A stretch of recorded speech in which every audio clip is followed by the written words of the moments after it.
আল্লাহ কেমন কারিগর দেখেন। সন্তান যখন মায়ের গর্ভ থেকে ভূমিষ্ঠ হয়, একটা সন্তানের চেহারা হয় কালো, একটা হয় শ্যামবর্ণ, একটা হয় ফর্সা। এই যে দেখেন আমরা যতগুলা মানুষ এখানে বসছে, কারো চেহারাটা কালো বর্ণের, কারো চেহারা শ্যামবর্ণের, কারো চেহারা উজ্জ্বল ফর্সা, কারো চেহারা শুধু ফর্সা। ঠিক না বেঠিক? এখন বলেন তো, কালো বলে আমি দুনিয়াতে আসলাম, তাই বলে কি আল্লাহর উপর কোনো অভিযোগ তোলা যাবে? অনেক সময় মানুষের ঈমান হালকাতে নষ্ট হয়ে যায়। কিছু কিছু ব্যক্তি আছে, চেহারা কালো হলে দেখবেন সে দোষারোপ করে, আল্লাহর উপর অভিযোগ করে, কয় আল্লাহ পাইছেন না, আমারে খালাবুল্লাহ পাঠাইছে।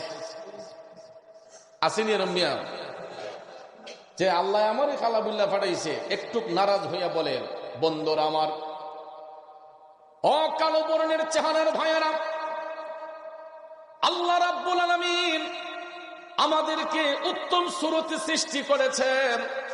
যাকে যেই সুরতে আল্লাহ তাআলা সৃষ্টি করেছেন, মনে করবেন আল্লাহ পাক রাব্বুল আলামিন আপনাকে ওই সুন্দর দিয়েই পছন্দ করেছেন। ঠিক না বেঠিক?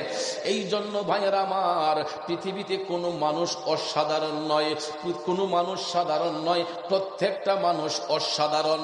বলতে পারেন হুজুর কেমনে? তাইলে দেখেন তো, কালো বর্ণের চেহারার মানুষটাকে আল্লাহ তাআলা যেই সুরত দিয়া বানাইছে, সারাটা পৃথিবী ঘুরে দেখেন তো ওই সুরতের আরেকটা মানুষ আসেনি। আজকের প্রধান মেহমান চেয়ারম্যান পদপ্রার্থী সানু মিয়া ভাই, তাকাইয়া দেখেন তো ভদ্রলোকরে আল্লাহ যেই সুরত দিয়া বানাইছে, সারাটা পৃথিবী ঘুরে দেখেন তো ওই সুরতের আরেকটা সানু মিয়া পাবেননি।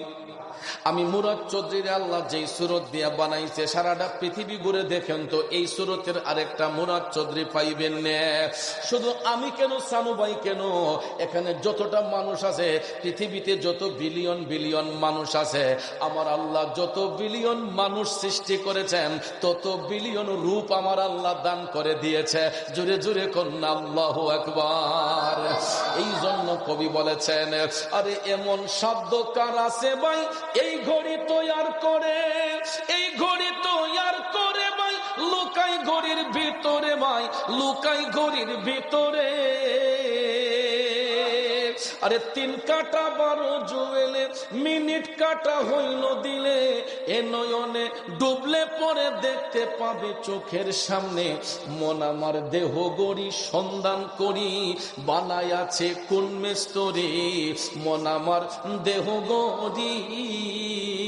আমার বাজানরা, কাঠমিস্ত্রি যখন ফার্নিচার বানায়, কাঠমিস্ত্রি যখন ফার্নিচার বানায়, দেখবেন মালের যতই ফিনিশিং আনার চেষ্টা করুক না কেন, সামান্য ত্রুটি বিচ্যুতি থাকে।